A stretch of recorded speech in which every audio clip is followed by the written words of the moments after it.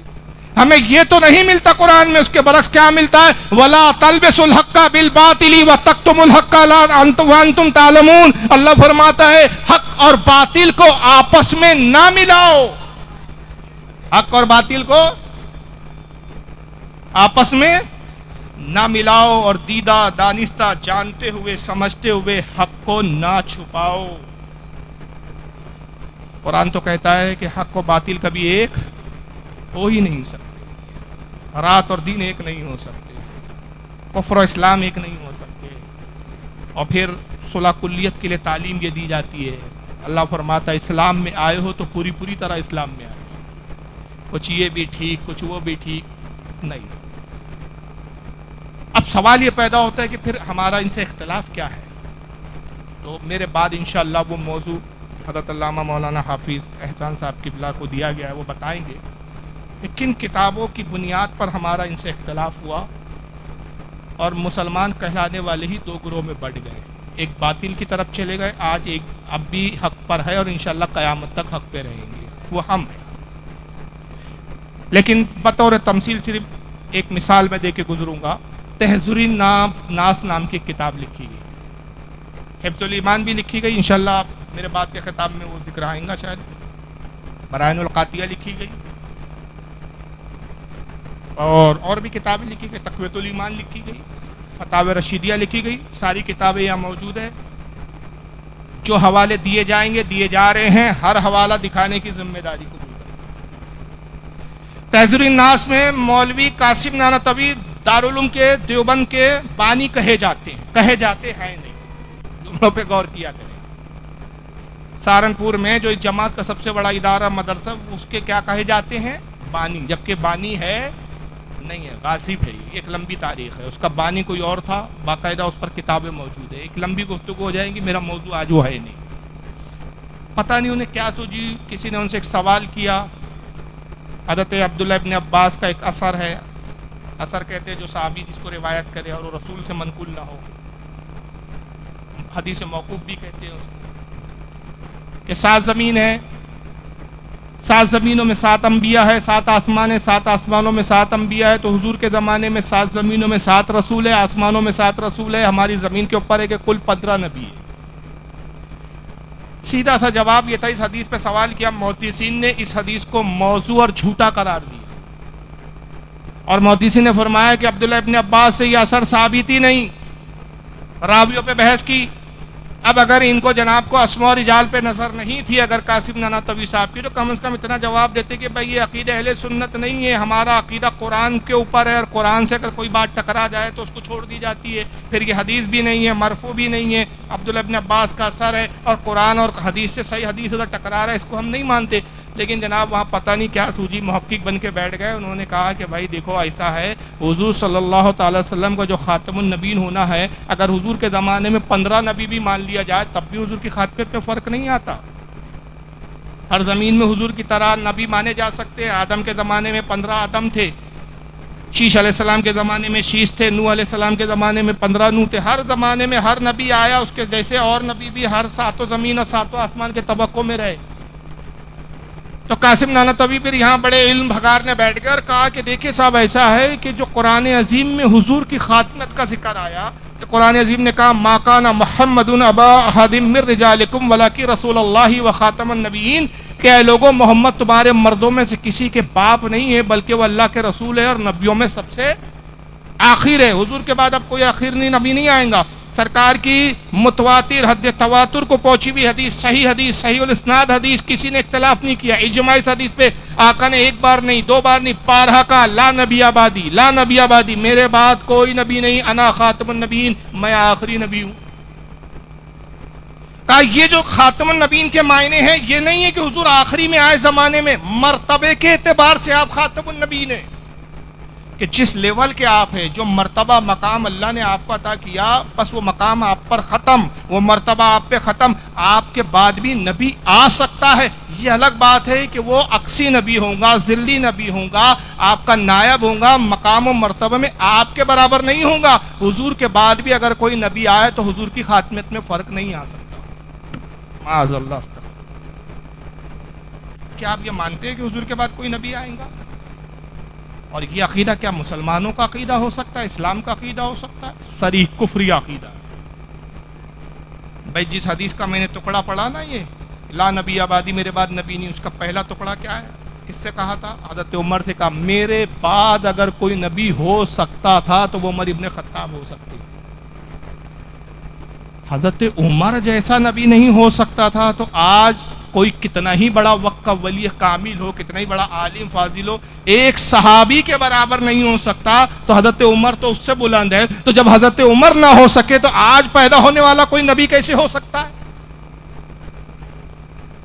لیکن ہوا کیا کہ کتاب اصل میں لکھنے کی ضرورت کیوں پیش آئی قاسم نانوتوی کو؟ اس کا بھی ایک تھوڑا سا پس منظر ہے کہ قاسم نانوتوی صاحب کی ایک سوانح حیات ہے جس کا نام ہے سوانح قاسمی، اس کی پہلی جلد ہے، اور اس کے لکھنے والے مناظر حسن گیلانی ہے جو ان کے خلیفہ، مرید اور ان کے شاگرد ہیں۔ انہوں نے ان کے حالات کی زندگی پہ لکھی، کہا کہ مولانا قاسم نانوتوی بچپن میں یہ خواب دیکھا کرتے تھے کہ وہ اللہ کی گود میں بیٹھے ہوئے،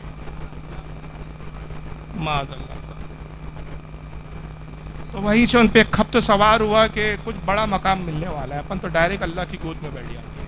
حالانکہ ہمارا عقیدہ ہے کہ اللہ جسم و جسمانیات سے، پتہ نہیں انہوں نے کیسی گود دیکھ لی تھی، معاذ اللہ۔ پھر آگے ایک جگہ لکھتے ہیں اسی کتاب میں کہ ایک مرتبہ اپنے پیر و مرشد حاجی امداد اللہ کے پاس آئے۔ میری بات سمجھ میں آ رہی ہے نا آپ لوگوں کے؟ ان کے پیر صاحب تھے حاجی امداد اللہ، ان کے پاس آئے اور کہا کہ حضور جب بھی میں تسبیح لے کے بیٹھتا ہوں پڑھنے، جب بھی تسبیح لیتا ہوں، اللہ کا ذکر کرتا ہوں، تو ایسا محسوس ہوتا ہے جیسے منو مجھ پر بوجھ رکھ دیا گیا ہو، جیسے پہاڑ مجھ پر لاد دیے گئے، اتنا بوجھ محسوس ہوتا ہے۔ پیر صاحب نے کہا معاذ اللہ، پیر صاحب نے کہا مبارک ہو، یہ وہ بوجھ ہے جو رسول اللہ کو وحی کے وقت محسوس ہوتا تھا۔ اللہ تم سے وہی کام لیں گا جو نبی سے لیا گیا۔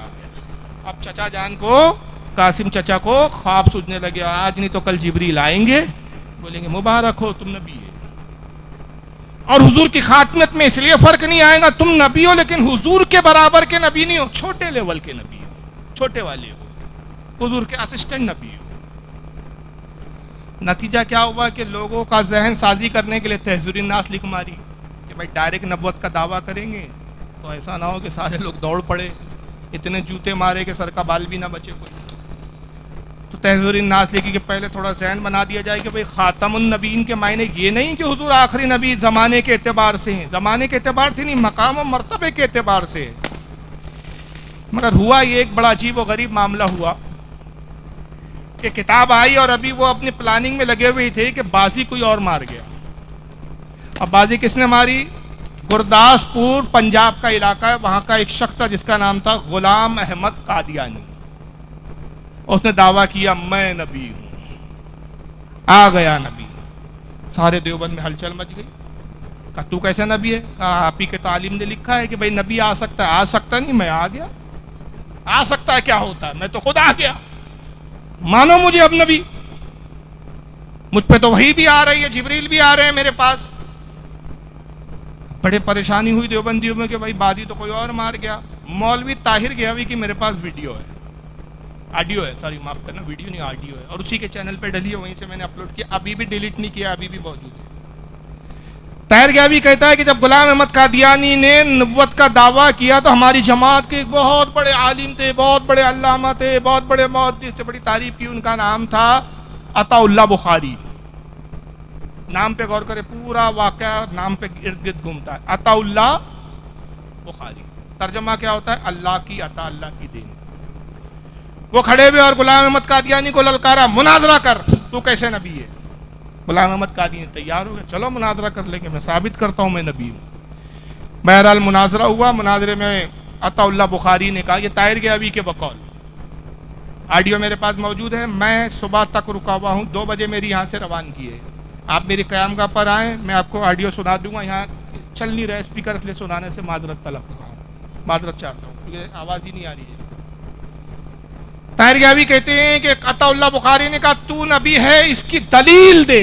استغفر اللہ، لا حول ولا قوت الا باللہ العلی العظیم۔ یہ ہے دیوبندیوں کے جہالت کا علم، ان بیچاروں کو نہ کتابوں پہ نظر نہ فتاووں پہ نظر. امام ابن حجر المکی الشافعی رحمۃ اللہ علیہ فتاوی حدیثیہ میں نقل فرماتے ہیں کہ حضور خاتم النبیین ایسے ہیں کہ اب حضور کے بعد کوئی نبوت کا جھوٹا دعویٰ کرے اور کوئی اس سے نبوت کی دلیل مانگے، دلیل مانگنے والا کافر ہو جائے.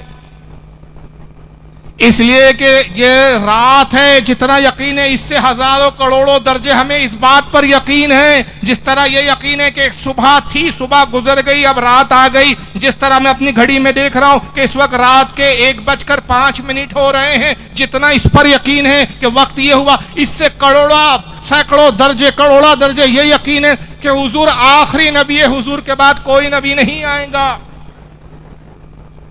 دنیا ادھر سے ادھر ہو سکتی ہے لیکن رسول کے بعد کوئی نبی اب تشریف نہیں لا سکتا. عیسیٰ علیہ السلام بھی آئیں گے تو امتی کی حیثیت سے آئیں گے، بحیثیت نبی نہیں تشریف لائیں گے. امام مہدی کی ابتدا میں نماز پڑھیں گے.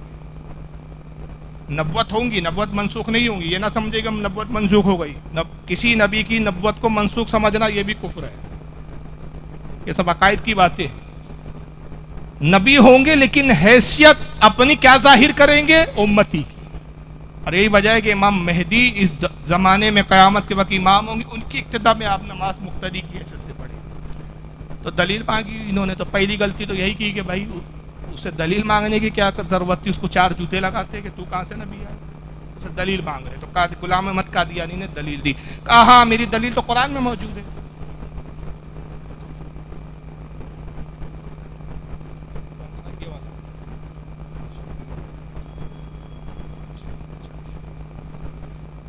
تو کہا تھا ہاں دلیل. تو غلام احمد قادیانی نے کہا لیجیے ابھی دلیل دیتا ہوں. کہا قرآن عظیم میں حضرت عیسیٰ کا جملہ، حضرت عیسیٰ کہتے ہیں کہ میرے بعد ایک نبی آئیں گے، ان کا نام احمد ہوگا، وہ احمد میں ہی ہے.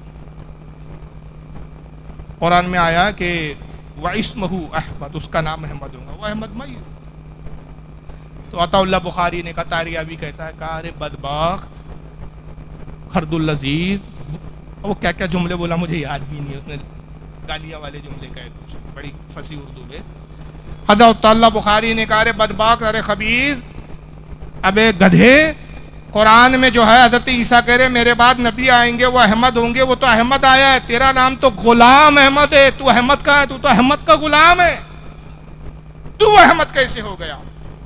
تو غلام احمد کہتا ہے حضرات آپ سمجھے نہیں، اصل میں میرا اصل نام احمدی ہے. میرے ماں باپ کو تھوڑی معلوم تھا کہ میں نبی بن کر آنے والا ہوں، انہوں نے غلطی سے غلام لگا دیا. غلطی سے غلام، وہ غلطی ماں باپ کی ہے، میری نہیں. عطا اللہ بخاری کا جواب سنیے. اور طاہر گیاوی کی اس بات پر پورا مجمع کہہ لگا رہا ہے، داد دے رہا ہے. کیا دلیل دی ہے دیوبندیوں نے؟ یہ ان کا علمی ظرف ہے. عطا اللہ بخاری مسکرائے کہا اوہ میں تو سمجھتا تھا یہ حادثہ میرے ہی ساتھ ہوا ہے، آج پتہ چلا آپ کے بھی ساتھ ایسا حادثہ ہو گیا. اصل میں میرا نام اللہ ہے، میرے ماں باپ کو پتہ نہیں تھا میں اللہ ہوں، تو انہوں نے عطا اللہ لگا دیا. اور چونکہ میں اللہ ہوں تو میں نے تو آپ کو نبی بنایا نہیں، تو آپ نبی بن کیسے گئے؟ اب اس کے جواب میں ایک جملہ بول کے اس پہ کیا تبصرہ کروں، وقت بھی نہیں ہے کیونکہ ہمارے بیرونی مہمان کو بھی مجھے وقت دینا ہے. میں آپ کا وقت زیادہ نہیں لوں گا کیونکہ میں انشاءاللہ آتا رہتا ہوں، گزشتہ بار بھی آیا تھا اور انشاءاللہ اللہ نے چاہا تو آگے بھی موقع ملیں گے. بس اتنا بول کے میں جواب مکمل کر دیتا ہوں کہ میں نے کہا یہ تو ایسی بات ہوئی کہ مولوی طاہر گیاوی یہ کہنا چاہ رہے ہیں کہ اگر اے غلام احمد قادیانی تو اپنے زمانے کا جھوٹا نبوت کا دعویٰ کر کے مسلمہ قذاب ہے، تو ہمارے یہاں بھی نمرود اور فرعون کی کمی نہیں ہے جو خدا ہی دعوے کرتے ہیں. اور ایسا تھا. آپ کو تعجب ہوگا، الجمیت کا شیخ الاسلام نمبر 1 کتاب ہے میرے پاس موجود ہے. ان کے شیخ الاسلام کون تھے؟ رشتے ناتے بتا دوں. حسین احمد ٹانڈوی نام تھا، کون ہے معلوم ہے؟ ابھی محمود مدنی صاحب، اور ان کے چچا ہے ابھی ارشد مدنی، جو کہہ رہے تھے ابھی خوب بڑا بوال چلا انڈیا میں ان کو لے کر کے اوم اور اللہ ایک ہی ہے. معاذ اللہ. اس کا ویڈیو آپ نے سب نیوز چینل پہ دیکھا ہوگا، میرے پاس اس وقت لیپ ٹاپ پہ بھی موجود ہے ویڈیو. اس پر کافی وبیلا ہوا کہ معاذ اللہ اللہ اور اوم کیسے ایک ہو سکتے ہیں. توبہ نہیں سوچی صاحب، ہندوؤں نے بھی ایکسیپٹ نہیں کیا، مسلمانوں نے بھی ایکسیپٹ نہیں کیا. ارشد مدنی صاحب کے وہ حسین احمد ٹانڈوی جو ہے والد ہوتے غالباً، اور محمود مدنی کے دادا اشرف علی تھانوی کے شاگرد. وہ مر گئے تو ان کی تعریف میں پورا ایک جمعیت ان کی جماعت ہے نا، جمعیت العلماء، تو جمعیت کا شیخ الاسلام نمبر نکالا گیا، ان کی زبانیں لکھی گئی، تو اس میں لکھا گیا کہ شیخ الاسلام حسین احمد تانڈوی صاحب جو تھے وہ خدا تھے، زمین پر اپنی کبریائی پر پردہ ڈال کے انسان بن کر آئے، زمین پہ چلتے پھرتے تھے، لوگ پہچان ہی نہ سکے یہ تو خدا ہے جو چل پھر رہے۔ گزرنے کے بعد، انتقال کے بعد لوگوں کے پاس سمجھ میں آیا کہ یہ خدا ہمارے بیچ رہا بھی، اٹھا بیٹھا بھی، کھایا پیا بھی، رہن سہن بھی کرتا رہا اور پھر چلا گیا۔ مرنے کے بعد پتہ چلا ان کیا خدا بھی ہے صاحب، اور یہ کتابوں میں موجود ہے، چھپ رہی ہے کتاب، انکار نہیں کر سکتے یہ۔ اس پر ہمارے علماء کے مناظرے ہوئے، ہمارے علماء نے بارہا ان کتابوں کو پیش کیا، انہوں نے توبہ نہیں کی، برات کے اظہار نہیں کیے، اپنی ان بکواسات کی تعویلات کی انہوں نے، اور ان تعویلات میں بجائے اس کے کہ وہ اپنے بزرگوں سے کفر کو اٹھاتے اور مزید کفر اپنے اوپر لاتے گئے۔ تو یہ ایک بنیادی اختلافات ہے کہ یہ رسول اللہ کی نبوت کے قائل نہیں، ایک جماعت وہ ہے جو اللہ کی کتاب، آخری کتاب قرآن عظیم کو محفوظ ماننے کے لیے تیار نہیں، تحریف شدہ قرار دے رہے ہیں، اوریجنل کتاب ماننے کو تیار نہیں۔ دیوبندیوں کا طبقہ وہ ہے جو نعوذ باللہ من ذالک رسول اللہ صلی اللہ علیہ وسلم کے بعد بھی نبی آنے کا قائل ہے، اور ایک تیسرا اسی فرقے کی ایک شاخ بول لے یا ان کی اصل ہے کہ جس سے دیوبندی نکلے۔ میں کنفیوز ہوتا ہوں کہ دیوبندی ان سے نکلے یا یہ وہ دیوبندی سے نکلے، وہ فیصلہ ان پہ چھوڑتا ہوں، کیونکہ دونوں کے اکابر تقریباً ایک ہی ہے۔ اسماعیل دہلوی کو یہ بھی مانتے ہیں، وہ بھی مانتے ہیں، ابن تیمیہ کو وہ بھی مانتے ہیں، یہ بھی مانتے ہیں، ابن قیم جوزیہ کو وہ بھی مانتے ہیں، یہ بھی مانتے ہیں۔ کئی مولوی علماء ایسے پرانے قدیم گزرے جن کو دونوں مانتے، دونوں کی تعلیمات پر عمل کرتے ہیں۔ تو ایک ہے اہل حدیث، نام نہاد اہل حدیث، ان کے بھی عقیدوں میں کیا اقتصاد آتا ہے، کیا خرابیاں آتی ہے۔ رسول اللہ کے بدترین گستاخ فرقہ یہ جس کو سب سے زیادہ مانتے ہیں، جس کو سب سے بڑا عالم اپنی جماعت کا سمجھتے ہیں، وہ عبدالحلیم ابن تیمیہ۔ عبدالحلیم ابن تیمیہ کی کتاب ہے جس کا نام ہے کتاب الوسیلہ، اتنا سخت حملہ کیا اس نے، یہ رسول اللہ کی حیات کا قائل نہیں، ماں سے کہتا ہے حضور وصال فرما گئے، برزخی زندگی ہے، برزخ میں ہے، اس قبر میں بھی نہیں ہے، اس دنیا میں بھی نہیں ہے۔ اور ہم اہل سنت کا عقیدہ کیا ہے، اور اس پر دلائل ہے ہمارے پاس، قرآن کے بھی دلائل ہے، حدیث کے بھی دلائل ہے، احادیثیں بھی ہے ہمارے پاس۔ کیا ہے وہ دلائل؟ کہ حضور صلی اللہ علیہ وسلم اپنی قبر مبارک میں اپنے جسم کے ساتھ حیات ہے، اور آپ کی حیات حصی دنیاوی حیات ہے، حقیقی حیات ہے، آپ کی حیات برزخی نہیں بلکہ دنیاوی حیات ہے، اور یہ اختیار ہے کہ عالم برزخ میں بھی تشریف لے جاتے ہیں، جنت میں بھی تشریف لے جاتے ہیں، زمین پر سیر بھی فرماتے ہیں، اور کرم فرمائے تو اس بزم میں بھی تشریف لے آئے۔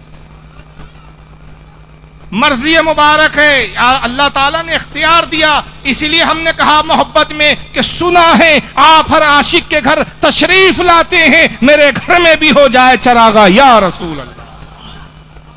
لیکن آپ کا مرکز حقیقی کیا ہے؟ آپ کی قبر مبارک، اور اس کے لیے اسی لیے آپ فرماتے من زارا قبری وجبت لہو شفاعتی، جس نے میری قبر کی زیارت کی اس پر میری شفاعت واجب ہو۔ اور ایک حدیث میں فرمایا جس نے میرے موت کے بعد میری قبر کو دیکھا گویا اس نے مجھے زندگی میں ہی دیکھا۔ تو ہم اس طرح حیات کو مانتے، لیکن ابن تیمیہ نے کتنا خطرناک حملہ کیا حضور صلی اللہ علیہ وسلم کی حیات کو لے کے، حیات کا انکار ہی نہیں کیا، حضور کی سرکار صلی اللہ علیہ وسلم کی توہین بھی کی بدبخت۔ کتاب الوسیلہ میں لکھتا ہے کہ بعض جھوٹے صوفی، بعض جھوٹے صوفیہ کہتے ہیں اولیاء کی جماعت کو، یہ دعوے کرتے ہیں کہ ہم قبر پہ گئے، قبر شک ہوئی، رسول با نفس نفی تشریف لائے، معانقہ کیا، گلے ملے، مصافحہ ہوا، دستبوسی ہوئی۔ ابھی میں نے دو واقعات آپ کے سامنے پیش کیے، ایک اعلیٰ حضرت کا بھی واقعہ پیش کیا کہ سرکار اعلیٰ حضرت کو بھی زیارت ہوئی، عبدالرحمن ابن جامی، ماں عبدالرحمن ابن جامی کا بھی واقعہ پیش کیا۔ متعدد ہمارے علماء اور صوفیہ کے اقوال جو ہے ایسے واقعات ہے کہ رسول نے با نفس نفیس اپنی زیارت سے ان کو مشرف فرمایا۔ سب کا انکار کرتے، ابن تیمیہ کہتا ہے یہ جھوٹے صوفی ہے جو دعویٰ کرتے ہیں کہ حضور کی قبر شک ہوئی، پھٹی، حضور باہر تشریف لائے، زائر سے معانقہ کیا، گلے ملے، مصافحہ کیا۔ وہ حضور نہیں ہوتے جو قبر پھٹتی ہے، جو باہر نکلتا ہے وہ شیطان ہوتا ہے معاذ اللہ، اور وہ قبر پھاڑ کے باہر نکل کے کہتا ہے میں نبی ہوں۔ یعنی ان کی بدبختی دیکھیے آپ ابن تیمیہ کی، کہ حضور کی قبر شک ہو، سرکار باہر تشریف لائے، وہ حضور کو اس کا اختیار تو نہیں مانتا، مگر ابلیس کو اتنا با اختیار مانتا ہے کہ پہلے قبر میں گھستا ہے. وہ کہاں سے گھستا ہے وہ کچھ دکھتا نہیں ہے، شگاف بھی نہیں، کوئی سراغ بھی نہیں، گھس گیا بس کہیں سے بھی. اور ظاہر نے کہا یا رسول اللہ آپ کا دیدار کا متمنی ہوں، تمنا ہے مجھے کہ آپ کا دیدار کروں. قبر پھٹی، شیطان باہر نکلتا ہے. شیطان کو اختیار ہے کہ قبر میں جائے، پھاڑ کے باہر آ جائے، اپنے آپ کو نبی بھی بتائے اور امتی گمراہ بھی ہو جائے. مگر معاذ اللہ کہتا رسول کو یہ اختیار نہیں کہ حضور تو مر کر ختم ہو چکے. ابن تیمیہ کے اسی عقیدے، باطل عقیدے کو محمد ابن عبد الوہاب نجدی نے اپنی کتاب التوحید میں درج کیا، اور اسی کے چربے کو اٹھا کے اسی کی کتاب التوحید کی تلخیص تقوۃ الایمان کے نام سے مولوی اسماعیل دہلوی نے کی، اور اس نے لکھا کہ رسول اللہ صلی اللہ علیہ وسلم مر کر مٹی میں مل گئے. معاذ اللہ، استغفر. حالانکہ صحیح حدیث ہے، صریح حدیث ہے. البانی جو ان کا سب سے بڑا علامہ، اس نے تک محدثین کی یہاں سے وہاں تک جب دیکھا رائے کو کہ ہر محدث صحیح قرار دے رہا تو مجبوراً اللہ جانے کتنا دل پہ پتھر رکھ کے اس کو بھی لکھنا پڑاؤں گا اپنے سلسلۃ الصحیحہ کتاب میں کہ یہ حدیث صحیح ہے اور اس کے بہت زیادہ طرق ہے. اور حدیث کیا ہے؟ بڑی مشہور حدیث ہے، آپ نے سنا ہوگا. اللہ کے رسول فرماتے ہیں ان اللہ حرم علی الارض ان تأکل اجساد الانبیاء علیہم السلام فنبی اللہ حی یرزق. آقا کہتے ہیں اللہ نے، بے شک اللہ نے زمین پر حرام کر دیا کہ وہ نبیوں کے جسموں کو کھائے. اللہ کا نبی زندہ ہوتا ہے اور اس کو اللہ کی طرف سے رزق بھی دیا جاتا ہے، رزق بھی کھاتا ہے. اور یہی اعلیٰ حضرت کا ہمارے کمال ہے کہ عقیدہ حدیث کو، عقیدہ قرآن کو، عقیدہ صحابہ کو، عقیدہ رسول کو اشعاروں میں 2 جملوں میں جمع کر دیتے ہیں. تو زندہ ہے واللہ، تو زندہ ہے واللہ، میری چشم عالم سے چھپ جانے والے. تو بہرحال بہت سارے تضادات ہیں، بہت سارے اختلافات ہیں، کہاں تک میں بیان کروں. کئی لکھا گیا ہے کہ رسول اللہ اردو زبان ہمارے مدرسے دیوبند میں سیکھنے آئے. معاذ اللہ، براہین القاطیہ کتاب لکھی گئی. یہاں تک لکھا گیا ہے کہ حضور سے زیادہ علم تو شیطان کو ہے، شیطان کا علم نص سے ثابت ہے، حضور کا علم نص قطعی سے ثابت ہے. تو یہ وہ بنیادیں ہیں جن گستاخیوں کی بنیاد پر ہمارے علماء نے ان کو مسلمان نہیں سمجھا. آج میں نے یہ باتیں آپ کے سامنے پیش کی اور اب میں آپ سے فیصلہ چاہتا ہوں، بس یہ ختم کر رہا ہوں. میں آپ سے فیصلہ چاہتا ہوں، جو قرآن کو اصل نہ سمجھے کیا وہ آپ کی نگاہ میں مسلمان ہے؟ جو ہمارے نبی کو آخری نبی نہ سمجھے کیا وہ مسلمان ہے؟ کیا جو ہمارے نبی کی قبر کے بارے میں عقیدہ رکھے کہ اس قبر کو پھاڑ کے شیطان نکلتا ہے وہ مسلمان ہو سکتا ہے؟ ہرگز نہیں ہو سکتا. تو اختلاف کفر و ایمان کا ہے، پراپرٹی کا اختلاف نہیں ہے، بزنس کا اختلاف نہیں ہے، لین دین کا اختلاف نہیں ہے، رشتہ داری میں اختلاف نہیں ہے، عقیدے کا. اور یہ عقیدہ ہی ہے جو سلامت ہے تو جنت میں جانا ہے، رسول کی بارگاہ میں سرخوئی ہے، خوشنودی ہے، اللہ کی خوشنودی ہے، کامیابی ہے. اور اگر عقیدے میں ہی بگاڑ ہے تو یاد رکھ لیجئے آپ کتنی ہی نمازیں پڑھ لیں کوئی نماز قبول نہیں ہوگی. ابلیس سے بڑے آپ عابد نہیں ہو سکتے. علماء نے لکھا کہ 90 لاکھ، بعد میں 90 کروڑ تک لکھا ہے، 90 لاکھ پہ تو زیادہ اتفاق ہے کہ 90 لاکھ سال اس نے اللہ کو سجدہ کیا مگر مردود ہو گیا، شیطان لعین ہو گیا، دھتکارا ہو گیا، خبیث ہو گیا. کیوں؟ نبی کی تعظیم نہیں کی. کس نبی کی تعظیم نہیں کی؟ جناب آدم علیہ السلام کی تعظیم نہیں کی. تو جب آدم کی تعظیم نہ کرنے کی بنیاد پر 90 لاکھ سال کی عبادت تباہ ہو جاتی ہے تو جو رسول اللہ کی تعظیم نہ کرے تو یہ 60 سال کی عبادت کیا کام آئے گی؟ یہ 70 سال کی عبادت پہ کیا ناز کیا جائے؟ تو اصل حقیقی ایمان ہے رسول اللہ کی محبت. اور جب حضور سے اگر سچی محبت ہے تو حضور کا پھر کوئی بھی گستاخ ہو ہم اس سے پھر سلوک نہیں کر سکتے، مذہبی سلوک نہیں رکھ سکتے، دینی معاملات ہم اس سے نہیں کر سکتے. نہ اس کی ہم نماز جنازہ پڑھیں گے نہ اس کے پیچھے نماز پڑھیں گے. ترمذی شریف کی حدیث ہے کہ ایک جنازہ حضور کی بارگاہ میں لایا گیا، جامع ترمذی میں حدیث ہے، سیاہ ستہ میں آتی ہے کتاب. کہا گیا یا رسول اللہ فلاں ابن فلاں مر گیا، آپ نماز جنازہ پڑھا دی. سرکار نے کہا میں اس کی نماز جنازہ نہیں پڑھاؤں گا. صحابہ متعجب عرض کہ یا رسول اللہ آج تک آپ نے کسی جنازے کے بارے میں یہ نہیں کہا. جو بھی جنازہ لایا گیا آپ نے نماز پڑھائی سرکار، آپ پہلی بار پہلا موقع آیا ہے ہماری نگاہوں کے سامنے، آپ فرما رہے ہیں میں اس کی نماز جنازہ نہیں پڑھاؤں گا۔ حضور اس کی وجہ، اس کا سبب کیا ہے؟ آقا نے فرمایا اس لیے کہ یہ میرے عثمان سے بغض رکھتا ہے، لہذا اللہ بھی اس کو ناپسند فرماتا ہے۔ تو حدیث سے پتا چلا جو عثمان غنی سے نفرت کرے، جو عثمان غنی سے محبت نہ کرے، ان سے حسد اور بغض رکھے، اس کی نماز جنازہ آقا نہیں پڑھتے۔ جو ہمارے نبی کا گستاخ ہو اس کی نماز جنازہ ہم کیسے پڑھیں گے؟ اگر ہم چند سکوں کی خاطر اس طرح کر رہے ہیں تو خدا کی قسم پھر ہمارے ایمان کی کوئی ویلو نہیں رہی۔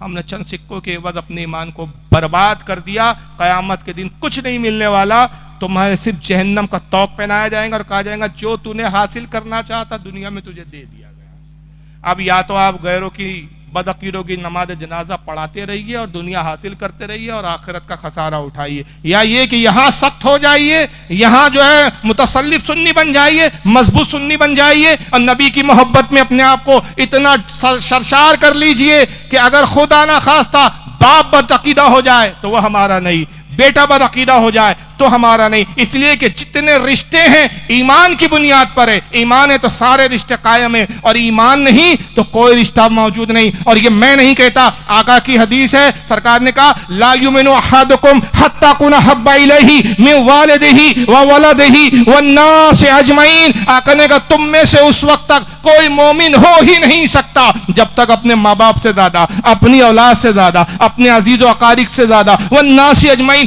دنیا کے تمام لوگوں سے زیادہ جب تک مجھ سے محبت نہ کرے وہ مومن ہو ہی نہیں سکتا۔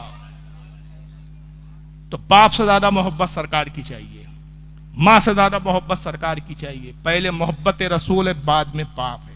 پہلے محبت رسول ہے، پھر ماں ہے۔ محبت رسول ہے تو ماں کا رشتہ بھی برقرار ہے، محبت رسول ہے تو باپ کا رشتہ بھی برقرار ہے۔ اور خدا ناخواستہ یہاں پر ذرا سی بھی لچک ہے تو پھر باپ باپ نہیں ہے، بیٹا بیٹا نہیں ہے، ماں ماں نہیں ہے۔ اور صحابہ اکرام نے جنگ بدر میں یہ دکھا دیا۔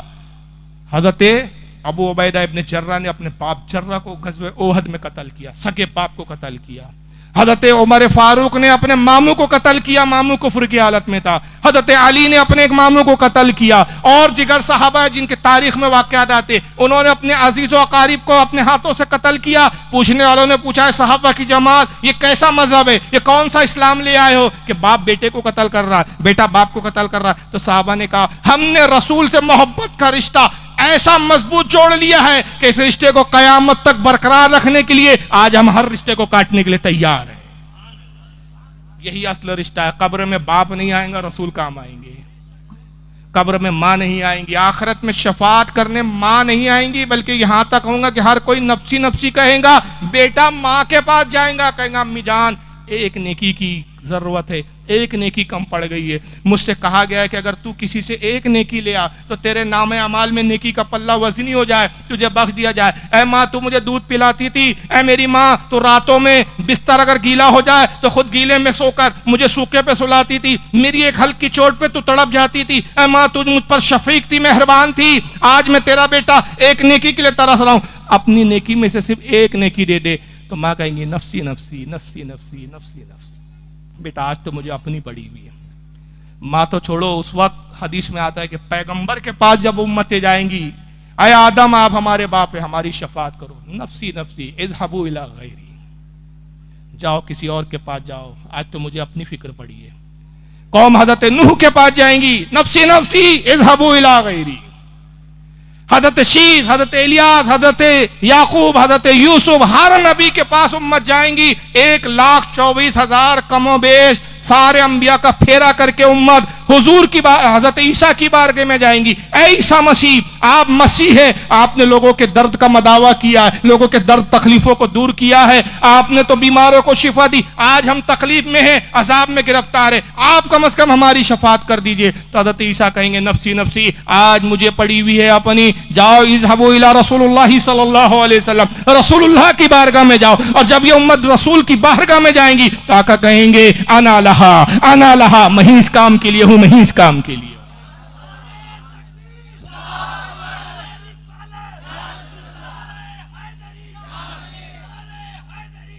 تو جو ذات قیامت میں آنا اللہ کا مدعا سنا کے اپنی طرف بلا رہی ہے. آج ہم اس ذات کے گستاخوں سے دوستی کرنے کو پسند کر رہے ہیں اور پھر ہم سمجھتے ہیں مسلمان ہیں.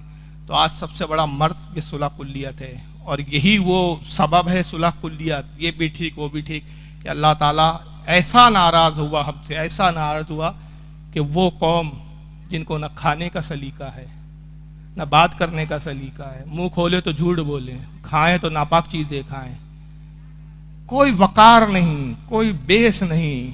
میں کیا بولوں یار, آج کل سیاسی حالت پہ بولنا بھی تو دشوار ہو گیا ہے. اشارے کر رہا ہوں میں, آپ اشارہ سمجھ لے.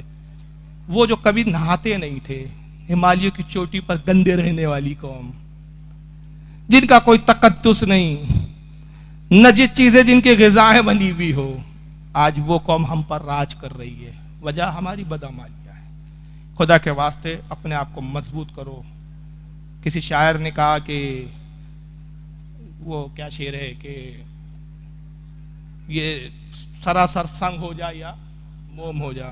پہلا مصرع کیا ہے یار, دو رنگی چھوڑ دے یک رنگی ہو جا, دو رنگی چھوڑ دے یک رنگی ہو جا, یا سراسر سنگ یا سراسر موم ہو جا.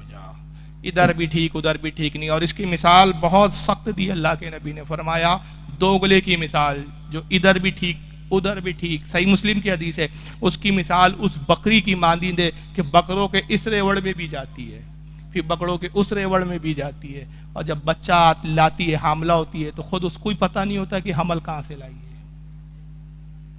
یہ اس طرح کی مثال دی ہے بیچ کے آدمی کی. تو بیچ کا آدمی ٹھیک نہیں ہوتا. مضبوطی اختیار کیجئے, جان پر آ جائے جان دے دیجئے, مگر اپنے عقیدے کو مت بدلیے.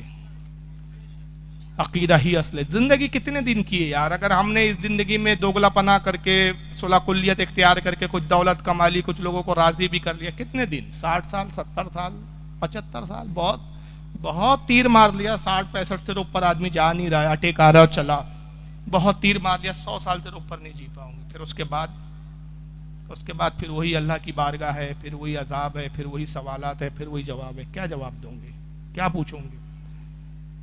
اور ایک غلط فہمی میں دور کر دوں, اکثر ہماری قوم کے لوگ تقریروں کو سنتے ہیں, سمجھتے ہیں, مگر پھر شیطان کیا وسوسے ڈالتا ہے. یار ٹھیک ہے, آج مولانا صاحب نے مضبوط ہونے کے لیے کہا, آج سے میں پختہ عہد کرتا ہوں کہ بد عقیدوں سے دور رہوں گا, ان سے برات کا اظہار کروں گا, ان کے مذہبی اور دینی معاملات میں شریک نہیں ہوں گا, ان کے پیچھے نماز نہیں پڑھوں گا, اپنی نماز کی حفاظت کروں گا.